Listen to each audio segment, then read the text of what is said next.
সুস্বাগতম। ষোড়শ শতাব্দীর বিশিষ্ট সমাজ সংস্কারক ও ভক্তি আন্দোলনের প্রবর্তক শ্রী চৈতন্যদেব 1486 থেকে 1504 খ্রিস্টাব্দ পর্যন্ত প্রেম ভক্তি, নাম সংকীর্তন এবং অচিন্ত ভেদাভেদ দর্শনের মাধ্যমে বাংলার সমাজ ও সংস্কৃতিতে আমূল পরিবর্তন আনেন। তিনি জাতি বর্ণ নির্বিশেষে রাধাকৃষ্ণের উপাসনা প্রচার করেন, যা গৌড়ীয় বৈষ্ণব ধর্ম নামে পরিচিত। তার দর্শন মূলত শ্রীমদ্ভাগবত গীতার উপর ভিত্তি করে প্রতিষ্ঠিত। শ্রী চৈতন্যদেবের দর্শন ও সংস্কৃতিকে অবলম্বন করেই ইউটিউবে সাহিত্যের নবদিগন্ত চ্যানেলে আজকের ভিডিওটি হল শ্রী চৈতন্যদেবের দর্শন ও সংস্কৃতি আজও বঙ্গে অম্লান। গ্রন্থনায় রবীন্দ্র কুমার চক্রবর্তী। ধর্ম সংস্থাপনে সম্ভব আমি যুগে যুগে। ধর্মের গ্লানি, অধর্মের অভ্যুত্থান এবং যুগের প্রয়োজনে যুগে যুগে মহামানব বা অবতার পুরুষের আবির্ভাব ঘটে থাকে। তারা মনুষ্যরূপ ধারণ করেই এই জগতে বিচরণ করেন। আজ থেকে প্রায় 500 বছর পূর্বে ভারতের ধর্মজীবনে চরম সংকট মুহূর্তে মানুষ যাগ যজ্ঞের আদর্শ ভুলে ক্রমশ প্রাণ শক্তিহীন হয়ে পড়েছিল। এই সংকটকালে ভারতবাসীকে ত্যাগ, মৈত্রী ও করুণার সঞ্জীবিনী মন্ত্রে উদ্বুদ্ধ করার জন্য শ্রী চৈতন্য মহাপ্রভু এই ধরাধামে অবতীর্ণ হয়েছিলেন। শ্রী চৈতন্যদেব মহাপ্রভু ছিলেন ষোড়শ শতাব্দীর একজন বিশিষ্ট বৈষ্ণব সন্ন্যাসী, ভক্তি আন্দোলনের প্রবর্তক এবং গৌড়ীয় বৈষ্ণব ধর্মের প্রতিষ্ঠাতা। তিনি ছিলেন ভারতবর্ষে আবির্ভূত এক বহু লোকপ্রিয় বৈষ্ণব সন্ন্যাসী ও ধর্মগুরু, মহাপুরুষ এবং ষোড়শ শতাব্দীর বিশিষ্ট সমাজ সংস্কারক এবং দর্শন ও সংস্কৃতির ধারক ও বাহক। তার দর্শন মূলত শ্রীমদ্ভাগবত গীতার উপর ভিত্তি করেই প্রতিষ্ঠিত। বৈষ্ণব ব্রাহ্মণ গৃহে জন্মসূত্রে পাণ্ডিত্যের আলো তাকে স্পর্শ করেছিল। কৈশোরে মাত্র 11 বছর বয়সে পিতৃবিয়োগ হলেও অল্পকালের মধ্যে ন্যায়, স্মৃতি, দর্শন, ব্যাকরণ, সংস্কৃতি অসাধারণ ব্যুৎপত্তি লাভ করেন।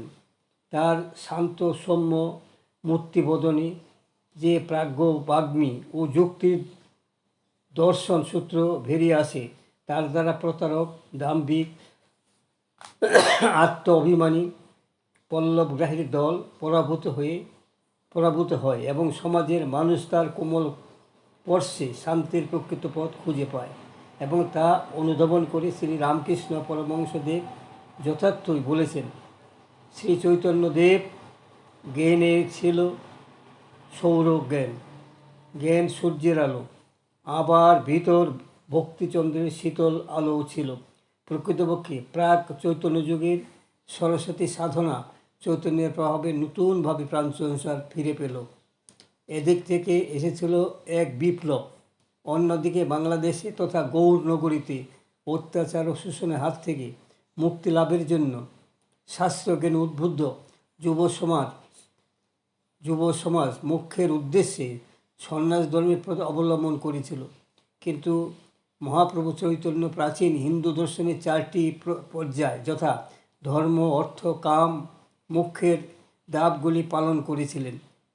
সন্ন্যাস অবস্থায় পরম বৈষ্ণব ঈশ্বরপুরী তথা মানবেন্দ্রপুরীর কঠোর নিয়ম শৃঙ্খলার মধ্যে নিজেকে সমর্পণ করেছিলেন এবং পরবর্তীকালে কেশব ভারতীর নিকট সন্ন্যাস মন্ত্রে দীক্ষিত হয়েছিলেন। কিন্তু নিজে জগৎগুরু শঙ্করাচার্যের দশমী সম্প্রদায়ের অন্তর্ভুক্ত পরিবারের একজন হয়েও তাদের প্রচলিত মন্ত্রের ব্যাখ্যা তত্ত্বমসি অর্থাৎ তৎসম অসি, যা আমি তিনি সংশোধন করে করলেন তুমি তার। এই প্রসঙ্গে চৈতন্যদেবের সঙ্গে সরস্বতী সম্প্রদায়ের প্রকাশানন্দজি সরস্বতীর মনোমালিন্য দেখা দেয়। আবার জগৎগুরু শঙ্করাচার্যের মহাসাধনা লব্ধ জ্ঞান, বাক্য, ব্রহ্মসত্য, জগৎ শিক্ষা এবং জীব ব্রহ্ম অভিন্ন এই বিবর্তনবাদীর বিপ্লব এনে বলেন ব্রহ্মসত্য এবং জগৎও সত্য এবং জগৎ সত্য বিষ্ণুর লীলাস্থল রূপে, যার মধ্য দিয়ে নির্গুণ ব্রহ্ম সদ্গুণ ব্রহ্মে পরিণত হলো। এই পরিণামবাদের তিনি একমাত্র কর্তা। সন্ন্যাস জীবনের যুগান্তকারী বিপ্লব ঘটিয়েছিলেন তিনি। যখন সন্ন্যাসী হয়েও পরিবার ও সমাজ দর্শনের জন্য তিনি প্রচার করলেন দশের স্বার্থে গৃহাভিমুখে প্রত্যাবর্তনের জন্য, এবং সন্ন্যাস ধর্ম ও মহাপ্রভু স্বয়ং গৃহে ফিরে এসেছিলেন পরিবারকে শেষ দর্শন দিতে। বাংলার গৌড় শাসকবৃন্দ দীর্ঘদিন ধরে যে অত্যাচার করে আসছিল, তার বিরুদ্ধে সশস্ত্র আন্দোলনের কোনো ভূমিকায় সেই কঠোর ইসলামী যুগে দেখা যায়নি। কিন্তু মহাপ্রভু তার কয়েকজন দরবারের শিষ্য, মুসলমান শিষ্য ও ভক্তগণ বৃন্দের সাহায্যে নিত্যানন্দকে দিয়ে খোল করতালের বাদ্য সহযোগে গৌড়ে হুসেন শাহের প্রাসাদ আক্রমণ করলেন এবং শাসককুলকে প্রেম নামে আসক্ত করে ভক্তি অর্ঘদান বাধ্য করালেন। কী অপূর্ব তার লীলা, কী জাদু তার সংঘবদ্ধ শক্তিতে! শাসককুল ভীত হয়ে উঠেছিল। হুসেন শাহ তার প্রতি গভীর শ্রদ্ধা প্রদর্শনবশত হিন্দু মুসলিমের সৌহার্দ্য ও প্রীতিমূলক নজির রাখলেন সত্যপীরের পূজার প্রচলন করে। এদিক থেকে সংঘবদ্ধ বিপ্লব ও প্রেম নামে গৌরীয়কে প্লাবিত করে মানুষের সৃষ্টিমূলক ধর্মকে তিনি স্থান দিয়েছিলেন। তিনি বিশাল হিন্দু সমাজে যে সাম্য মৈত্রীর আনয়ন পথ প্রদর্শন করেছিলেন, অভিন্ন ধর্মাবলম্বী লোক দিগকে এক সমাজমুক্ত করিয়া ঐক্য আনয়নে যে পন্থা দেখাইলেন, কালের স্রোতে সমাজকে সেই পথে ভাসাইয়া দিতে চেয়ে পরম শুভ লক্ষণ।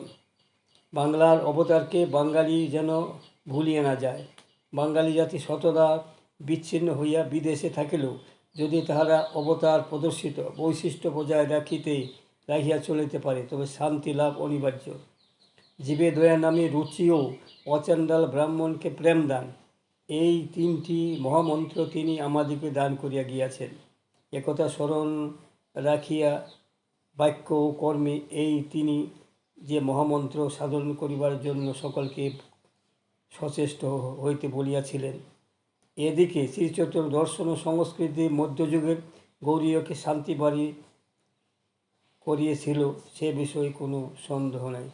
বন্ধুগণ, আমার এই সংক্ষিপ্ত ভিডিওখানি এখানেই শেষ হল। যদি আপনাদের মনোপুত হয়, সাবস্ক্রাইব, শেয়ার এবং লাইক করতে ভুলবেন না যেন।